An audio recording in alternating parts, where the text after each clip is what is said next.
The first time I realized Henry Calloway wasn't going to notice me unless I broke something, I was mid-presentation in the boardroom, watching him doodle in his notebook while a client gushed about the logistics dashboard I'd built from scratch. 3 years of back-to-back deadlines, crisis firefighting, and coordinating vendors no one else could even pronounce, and he treated it like background noise. Before we dive in, if you've ever been stuck under a boss who mistakes presence for impact, smash that subscribe button. It's cheaper than therapy and guarantees the kind of chaos you'll want to witness unfold. Now let's roll. I'm Tessa Montclair, and my world for the past 36 months had been one endless loop of budget reconciliations, supplier calls, and strategic planning sessions that stretched into the early hours. The company wasn't mine, my family wasn't involved, and yet somehow I'd become indispensable. Or at least I thought I had. The first red flag came over lunch with my husband, Dylan, when he casually mentioned, "Dad's talking about bringing in a new intern for the Northgate project. Some kid just graduated from business school. Thought he'd shadow you." Shadow me? I repeated it in my head like a mantra. He's going to shadow the one who built the entire foundation? 2 days later, Jordan arrived. Freshly minted, sharp as a tack in interviews, but naive enough to think that charm could substitute for experience. His desk was next to mine. Dual monitors, ergonomic chair, all the trappings of someone already being set up to overtake the very work I'd been managing.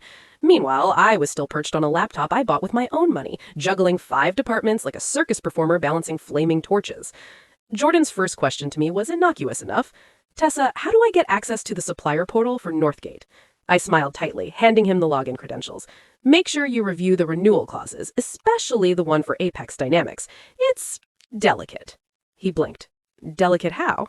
I tilted my head, tapping my temple. "You'll see, if you know where to look." I left it at that. The game had already begun. Within a week, whispers began. Quick hallway conversations, misfired emails, accidental reply all disasters. Henry had announced that Jordan would co-lead the Northgate expansion. Not assist, not support. Co-lead. The project I'd mapped out over 6 months of sleepless nights, the models I'd built, the vendor negotiations I'd carefully orchestrated. It was suddenly someone else's crown jewel. I kept my face calm, nodded in meetings, smiled at clients like everything was fine. Internally, though, I was mapping out my exit strategy, quietly bookmarking contracts, saving copies of dashboards, and flagging every clause that protected my involvement. Not because I wanted to play hero, I was exhausted, but because I knew exactly how easily power could be rewritten by someone who simply had the right last name or college degree. By the 3rd week, the cracks began to show. Jordan tried to call Apex Dynamics directly without following the protocol I'd painstakingly set up. Emails bounced, orders delayed, and the account manager, a woman named Kara who respected me above all else, politely but firmly refused to honor any requests that hadn't gone through the proper channels. I kept my poker face. It wasn't my problem anymore. My resignation letter had been drafted for weeks. It sat in my final moves folder, ready to drop when the timing was perfect. Henry's all-hands announcement was brutal in its casualness. "Team," he said, leaning back in his too wide leather chair, "Jordan will be leading the Northgate initiative. Fresh eyes, fresh perspective. Tessa's experience has been invaluable, of course. Thank you, Tessa. But we need someone who can think outside the box." The room froze. Silence like wet cement. Jordan smiled, shoving his hands in his pockets, looking like he'd won the lottery. I clapped politely. 3 short, muted claps that sounded like a funeral dirge. No one else knew whether to celebrate or cry. I returned to my desk and began packing methodically. Not in a dramatic, scene-stealing way, just quiet, controlled precision. Every file organized, every handoff documented, but with a few strategic omissions. Little placeholders, blank documents with notes like, "Refer to TM archive," just to see if anyone noticed. 2 hours later, Jordan came over, sweating, holding a printed dashboard I'd built 6 months prior. "Tessa, can you please, walk me through Apex Dynamics? I'm not really following the workflow." I looked at him, long and steady, until his knees started to wobble.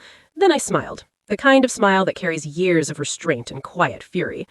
"Not my job anymore," I said, and walked away. That night, I emailed my resignation. Subject line, "Effective 2 weeks from today." Clear, crisp, no dramatics, no gloating, no vindictive flourish, just closure. Within 24 hours, the office was unraveling. Orders bounced back, timelines slipped, budgets bloated. Jordan didn't know the system I'd built. He forwarded every client request to random departments, assuming someone else would handle it. Apex Dynamics began escalating emails directly to Henry, demanding to speak with someone who actually understood the contract terms. I kept my poker face. It wasn't my problem anymore. My apartment sipping a cold brew, feeling a detached satisfaction. I didn't gloat. I just observed, like watching a poorly written drama unfold with people too blind to see the plot holes. By the end of the week, a former client reached out to me through back channels. "Tessa, if you're available, we'd like to contract your team directly." I smiled, typing out a proposal that doubled my previous salary. The calls poured in. Other clients, startups, medium-tier accounts, all quietly acknowledging the person who actually made projects succeed. Henry's panic was palpable. My inside source whispered about emergency board meetings, about red-faced executives scrambling to patch what I had quietly secured. Legal had to step in because Jordan tried to manipulate clauses I had safeguarded. 2 weeks later, the Northgate expansion project had ground to a halt. Deliveries stalled, dashboards showed errors, clients called. And me? I had my own consulting LLC, staffed with 2 trusted colleagues, contracts in hand, vendors fully onboarded, and a reputation solid enough to float multiple 6-figure engagements. Henry tried reaching out. His email was polite but desperate, offering a temporary consulting arrangement. I opened it once, typed out a number 3 times what I'd made before, added a retainer clause, and hit send. That was it. Done. No negotiation, no hesitation. The final blow, though, came quietly. One client, a multi-million-dollar account, pulled out of Henry's company entirely and signed directly with me. The others followed suit. Henry's carefully curated empire began to bleed. Internal teams, accustomed to my systems, floundered. Vendors stalled, legal scrambles.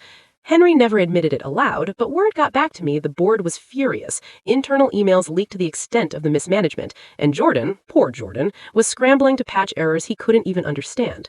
I didn't gloat, not really. I watched the dominoes fall, sipping my latte, reviewing NDAs, and signing new clients. The sweet vindication was quiet, but absolute. Years of work, unpaid hours, meticulous documentation, all of it mattered. And now it mattered on my terms. 6 months later, I walked into a networking event and Henry stood at the edge of the room, thinner, less confident, scanning the room like he expected applause that never came. I shook hands with a CTO I'd rescued from a contract disaster, smiled genuinely, and moved on. Henry didn't approach. He couldn't. The moment he realized who held the real power had passed quietly, and there was nothing he could do about it. I had built my own foundation, not inherited it. Contracts, vendor relationships, client trust, all the things he thought his charisma or family ties could secure. And now, in every room, I was recognized for what I'd always been: indispensable. Clean, controlled, precise. That's how I play. Not with fireworks or dramatic exits, just quiet, devastating efficacy. And every time someone whispers about corporate loyalty or brand allegiance, I smile, because loyalty doesn't matter to logos. Results do. People do. Systems built on skill, not nepotism, do. So, here I sit, a year later, my own office, my own team, cold brew in hand, watching as Henry and Jordan try to grasp the reality they ignored for too long. The collapse wasn't explosive. It was inevitable. A slow-motion meltdown caused not by malice, but by the absence of the person who actually kept the engine running. I take a sip, glance at my calendar filled with calls, contracts, and consulting projects, and feel that rare, perfect satisfaction, the kind that comes from knowing the war is over, not because you defeated someone, but because you stopped needing to fight. And that, my friends, is the difference between being seen and being invisible.